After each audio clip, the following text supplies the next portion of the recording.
Everyone on the chartered jet was jubilant. The plane was filled with Georgia Southern football players, coaches, managers, trainers, and a bunch of fans, including my family, who were fortunate enough to accompany them to Tacoma, Washington, for their first Division I AA national championship game in 1985.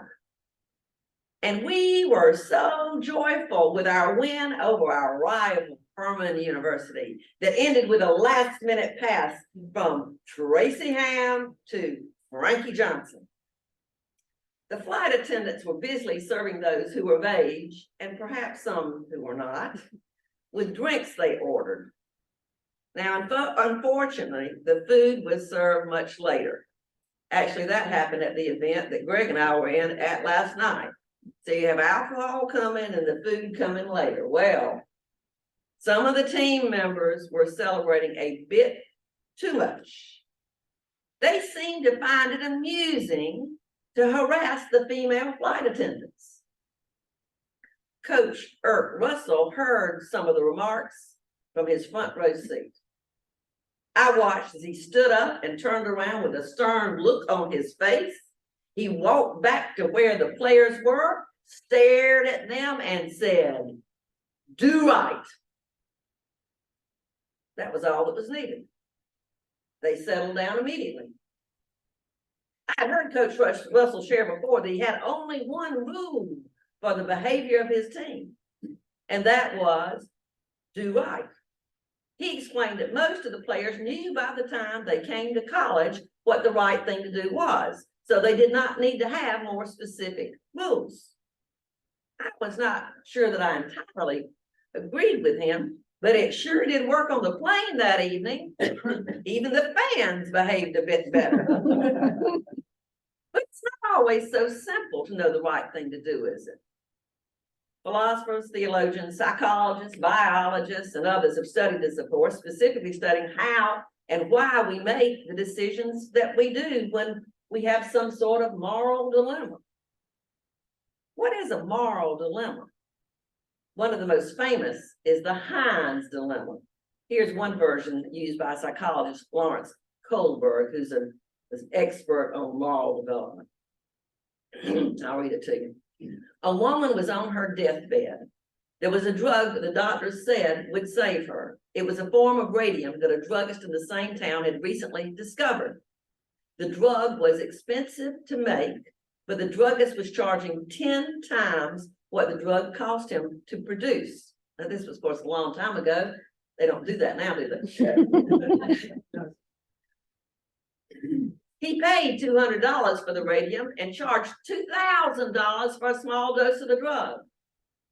The sick woman's husband's Heinz went to everyone he knew to borrow the money, but he could only get together about $1,000, which is half of what it cost.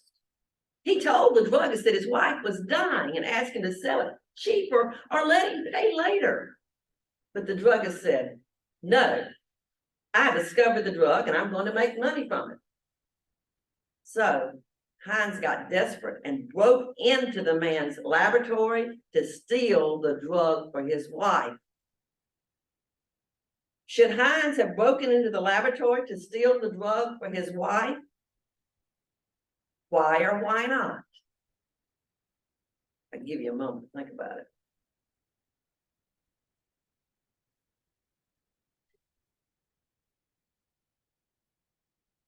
Now, y'all forgive me for getting into my teacher mode, but this is the kind of information that I taught back in my human growth and development class at Georgia Southern back in the day. Kohlberg did this long-range study following his participants of different ages to see how they answered this and other questions. So he followed them all the way through and see if they'd answer it differently. And some of his methods were later criticized, and I'll share about that later. In any case, his findings are still perhaps the best known and used to show how people tend to move through stages in developing their morality. And it's not the answer that they give to the question, steal the drug or not steal the drug. It's the reason they shared for why they gave the answer they did. Kohlberg concluded there are 3 levels, each containing 2 stages of moral development. So I'm going to show you on the wall here a chart. This is a chart. So there are 3 levels, each contains 2 stages. And he would say they would go through this as they got older. So they start with the pre-conventional and then the conventional. And some people, he said, made it to the post-conventional. And let's take one of them let's take stage 2, self-interest. If they said he should steal the drug, they might give an answer like, well, he will be much happier if he saves his wife, even if he has to serve a prison sentence. So it's him. It's based on he's going to be happier. Or if he said he shouldn't, they might say something like, stealing is bad and he's not a criminal. You have to go to jail. That'd be bad for him. So he's still looking at self-interest. So it's based, where they are is not based on whether or not they say she should steal the drug, but the reason they gave for it. And if you look on down let's look down at Law and Order.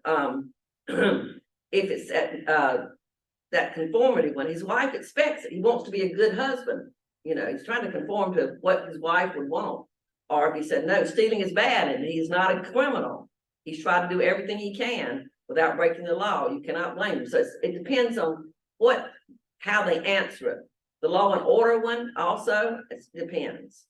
So all of these are showing how you might move through stages, and really what it amounts to is it's looking at your ability to critically think. It's all related also to Piaget's stages of thinking and how children can move through stages, usually starting at self, what's for self, or trying to obey, and then moving on up to something bigger like our ethics or our principles. Later psychologists did replicate his study, and they used other stories and a wider age spans, but he sort of already had the framework. So they kind of, you know how these things go. When you already have a framework, you kind of make what you're looking at, you fit it into the framework. You sort of just see it that way. Well, all of them though did conclude that we must pass through each of these levels and stages. And before we can get the last one, and very few get to, they say very few, even adults, get to the last one, at least in what we actually do and not what we say we will do, but what we do. So here's a graphic that is also about Kohlberg that uses different words. It's basically the same stages as you see. And you start off just trying to avoid punishment and self-interest, and you work your way on up, and maybe you get to the point where you're doing it based on principle and not based on, you know, what's good for me, that kind of thing. Well, Piaget and Kohlberg and others tell us that a young child is just not developmentally able to base their decision-making on the kind of moral reasoning that we would expect at the post-conventional level. So, you know, they can learn and have reasoning, but we're not expecting them to think through it and that makes sense. But many adults are not either. I mean, I even go back to that, you know, when I'm driving down the road, I look what the speed limit is, but I know I can go up to 10 miles over if I'm on the interstate without getting caught, because state patrolman, you know, well, many of us also base it on whether or not we're going to be punished or not, right? Okay, so sometimes we're at that bottom level. Now, what their choice would be is often determined by the environment and what they were taught and how they were raised, and on the laws of the culture and their religion too. We all face these dilemmas, maybe not one like Heinz faced, but we all get in a pickle, as I said to the children, every one of us. When I taught elementary school, I would put these things kind of like I did share with the children then. I put them on little pickle-shaped things in a pickle jar, and I would have them pull them out, and they would respond, and we would talk about them. And the idea is you talk about various scenarios and try to help them start moving toward a higher level of thinking, or hear others talk about it so they can get these kinds of ideas in their heads. And when I taught college students, I did the same thing. I just changed the situations to things that they might encounter. I'm not going to pull out the pickle jar for you all today, but you know that you have been in a pickle many times. Now, I told you that I was going to let you know that some believe that Colbert missed the mark a bit, as we all do. For one thing, when he did his study, he used only boys in his longitudinal study, no girls, just boys. So along comes Carol Gilligan. She did her own studies and wrote a book in 1982 called In a Different Voice. She proposed that women come to prioritize an ethics of care, and men tend to prioritize an ethics of judgment. And that might make them actually look lower on his scale, but it's because of how women tend to prioritize care more than men do sometimes. So she says you can't use the same thing for everybody. So she came up with her own kind of thing, and I'll show you that chart. This is what her ethics of care looks like. She has, again, pre-conventional, conventional, post-conventional. But as you see, I'll let you look at the easy side that's easy to read. Basically, the early stages are when you're thinking about yourself. You say, I love me, you know, you might transition to I love you too, you know. The conventional stage, and this is where many people get stuck. I have been stuck here myself before. Some people call it a martyr syndrome. We get where, you know, we're like, I love you more than me. What happens is we think we have to put ourselves last. Put ourselves last. And we actually don't take care of ourselves because we got to constantly be taking care of our loved ones or other people. Do you know some people like that? Or have you been like that before in some situations? Well, she says, you know, hopefully you move up to the next level, which is a more balanced post-conventional, where you care for yourself and others. Or as many people say now, you put your own mask on first in the plane before you help your neighbor, so that you can breathe while you're helping them, you know. If you don't take care of yourself, you can't take care of anybody else. So that, my friends, is Carol Gilligan's message to us. Now, she got some criticism as well. Yeah, because of course it will be different with different cultures and more. But the thing is that we do develop our moral decision-making ability. It does develop, just like we develop our physical ability and mental ability. We develop our moral decision-making ability, and this is greatly affected by our own experiences in life and what we take in. Somebody told me that they just heard that Kill a Mockingbird was banned in Florida. I think it's been banned a long time in some kind of places in Florida. And I got to thinking about that, and I thought, you know, that's one of the books that shifted my moral development thinking, and many others. Many of these being banned are the ones that I took in that shifted my thinking and I think might have helped me move to a little higher level of thinking. Some people would say no, but nevertheless. So here's another slide. One of the most famous moral dilemmas in American literature is shared in Mark Twain's novel, Huckleberry Finn. You may remember that Huck had befriended Jim, an enslaved man who'd escaped from Miss Watson. And Huck and Jim were on the river to freedom for Jim. And Huck's morality and his conscience of what was right and wrong were based on what he had learned as a white boy living in rural Missouri, where folks considered enslaved people to be property. And he had also learned that it was wrong to steal someone else's property. So as they made their way, and they were getting closer to the border where Jim would be free, Huck's conscience started to bother him. Here's a quote from Huck himself about this. Jim said it made him all trembly and feverish to be so close to freedom. Well, I can tell you it made me all over trembly and feverish too to hear him, because I've begun to get it through my head that he was most free. And who was to blame for it? Why, me. I couldn't get that out of my conscience. No way, no how. It had never come home to me before, but this thing that I was doing But now it did, and it stayed with me and scorched me more and more. I tried to make it out to myself that I wasn't to blame because I didn't run Jim off of his rightful owner.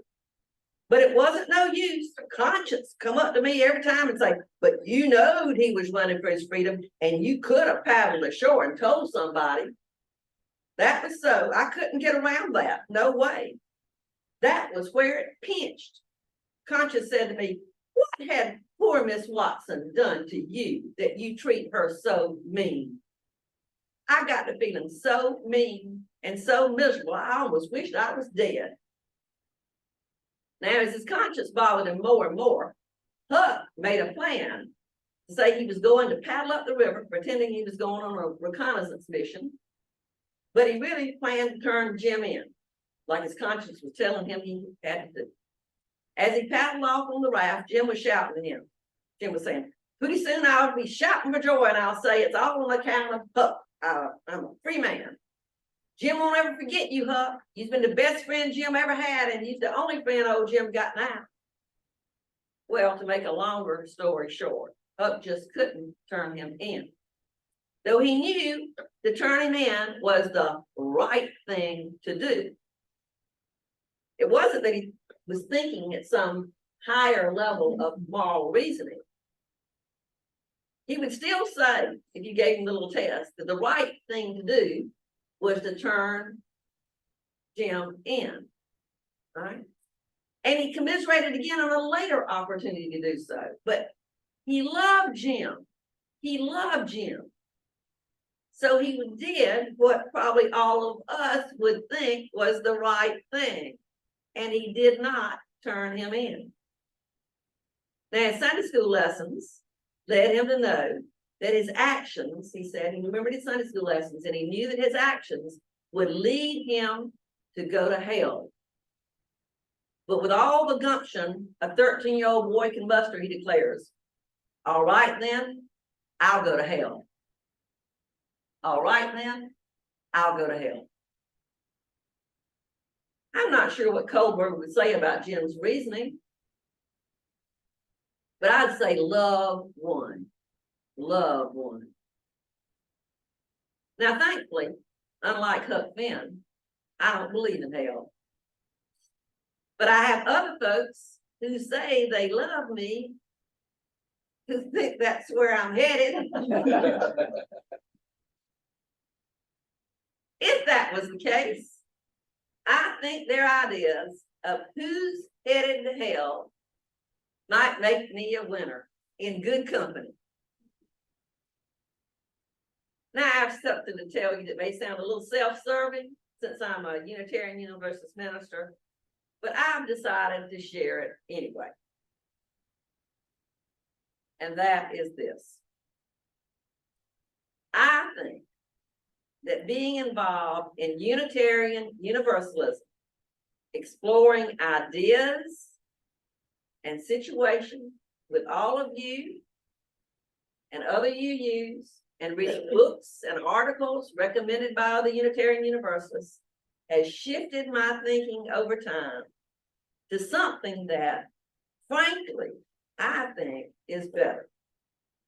Now, I don't know if I'd still make it to the top of Kohlberg's or Gilligan's charts, and that's not what's important to me anyway. I just want to try to do the right thing. And being with you folks helps me to be more accountable to that effort and to, I hope, make better choices. I'm going to close with a slide of the proposed values that that our Article 2 folks are putting forth for us to especially lift up as Unitarian Universalists.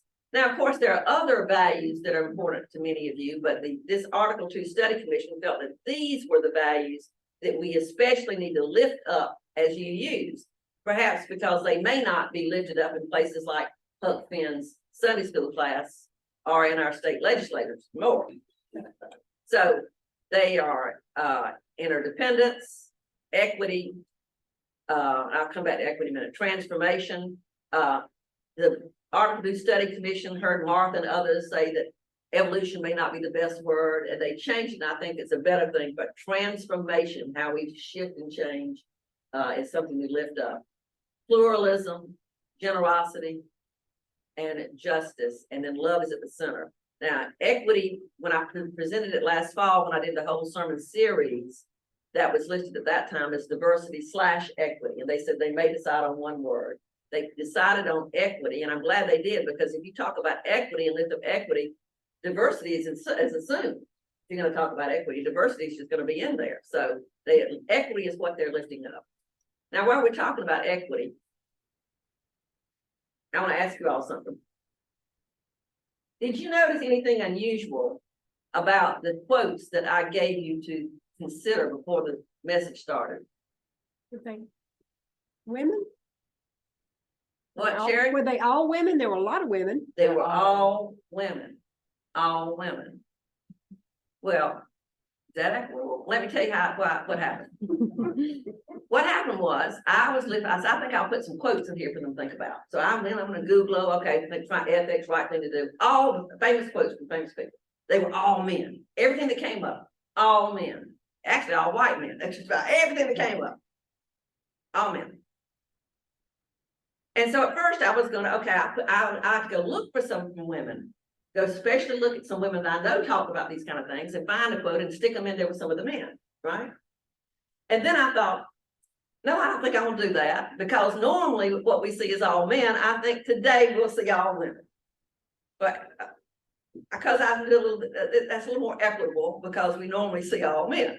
So it's not equal, but sometimes to be equitable doesn't mean to be equal. And that's why I did that today. And normally I'll mix them up, but today I thought, no, I think I'll just do that because of what happened to me when I tried to look them up. So today you got all women, and they were all good folks, weren't they? All good folks. All right. So these are the values. All of these are important things. They're all important things. And I hope to you. But it's that central value of love. And they had that in the center. They decided to put a little chalice in there with it. That's nice, because that makes it you. Love is the center. And if you look at it, all of this intertwines with one another. I always wish they could make it a sphere, a ball, instead of a flat diagram, because they all overlap and intertwine with each other, don't they? And especially they all do with love. So how do we know what is the right thing to do? It's hard sometimes. Even for these children, they had to kind of think. It's hard sometimes. No doubt about it. But we can all attempt to do the right thing and to let love guide us. Let love guide us. Love will guide us. Peace has tried us. Hope inside us will lead the way. Some of you know it. On the road from greed to giving, love will guide us through the hard night. If you cannot speak like angels, if you cannot speak before thousands, you can give from deep within you. You can change the world with your love. May it be so. May it be so.